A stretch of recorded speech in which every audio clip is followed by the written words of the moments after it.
Alright, this is a quick video on support and resistance. I'm going to start by saying that my broker is TD Ameritrade and the platform I'm using is ThinkorSwim.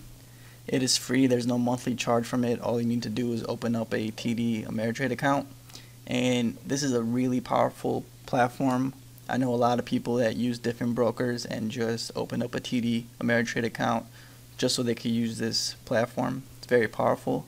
But today we're going to go over support and resistance, and what you first need to do is go to the top right corner, click on drawings, and select the price level tool. This allows you to double click and draw a line, straight line across. You could change the colors, change the width, change the style by just right clicking on it, go into edit properties. And what I make sure I do is I go by the left extension, turn that on, and right extension, turn that on. That way when I double click it draws a line no matter what from left to the right.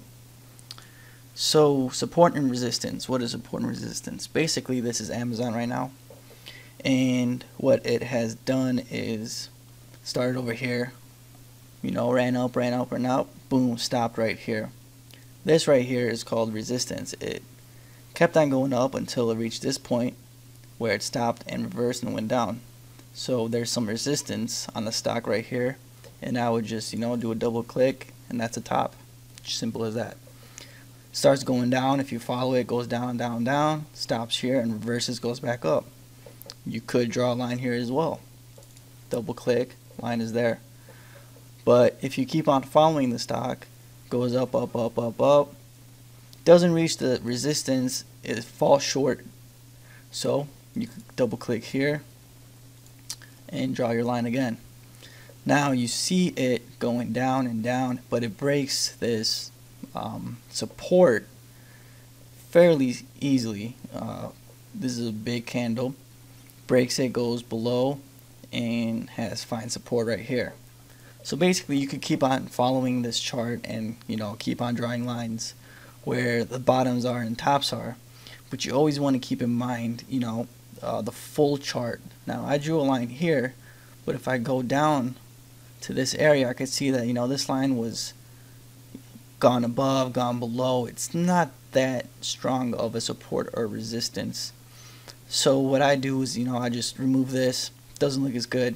There's a channel right here, but even then this line right here held support. It had support, but broke above it, went below it pretty easily. Over here broke above it and then went below it pretty easily again. So I'm not really happy with this line. I'm going to remove it. This looks like a better area for support if I draw a line here, because it tested here multiple times, went up, went back down, and tested it again and actually went up once more, never broke down above it. So this looks like a very good support to me. I'm going to leave that line there. Next, I keep on following it.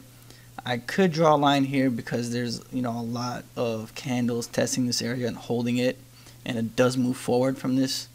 So you know what, I'm just going to go ahead and draw a line here because I like that area. And so I keep on following.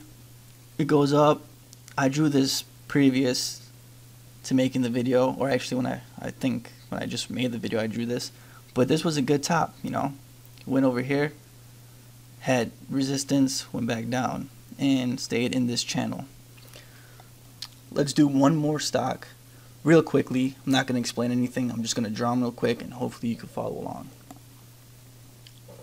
Tesla. This is a 5-day 15-minute chart. Opens here. Okay, that's a good top. Goes here, bottom, top, top, top. Goes down. We'll draw a line here real quick. One here and one here. Okay, so what we got here? So it goes like this. This is a good area. It goes once, twice, 3 times. Goes back up at 236, 235, 235 is a magnet, and I like that. Over here is 243. I guess we could leave this one here. It looks fine. This one is a 246. That one's fine as well. This one, because this, you know what, I'm gonna bring this down a little bit more to 255 and remove this one by right clicking on remove. This one broke this, held it pretty well. Once, twice, 3 times. Alright, that looks good to me. Hopefully it looks good to you. Another quick thing I want to go over is aligning your support and resistance from a 5-day, 15-minute chart to either a 20-day, 180-day, or a daily chart. So if I click on a 180-day, I could see that our lines extend all the way to the left and all the way to the right no matter what. Without seeing the rest of this area, so let me zoom out, we only saw about this, okay? Zooming out, this is where we drew our lines. Zooming out, our lines extended all the way across, and you could see that the lines we drew actually were previous tops, which is awesome because that aligns, that shows that this line has, you know, is not just a random line we drew, but actually support or resistance in the future, which it did act. And you know, as you can see around this area and this area is resistance as well. Same thing, you know, with here and here and here. These look actually pretty decent. There's a channel in here, in here, in here, and here. So I just want to make sure to let you know that not only to draw your lines on a certain, you know, chart type like a 5-day, 5-minute, or 10-day, 30-minute, but just go through all of them and see if it makes sense. See if your lines actually, you know, go back and have tested that point before. I hope all this makes sense, and I thank you for watching.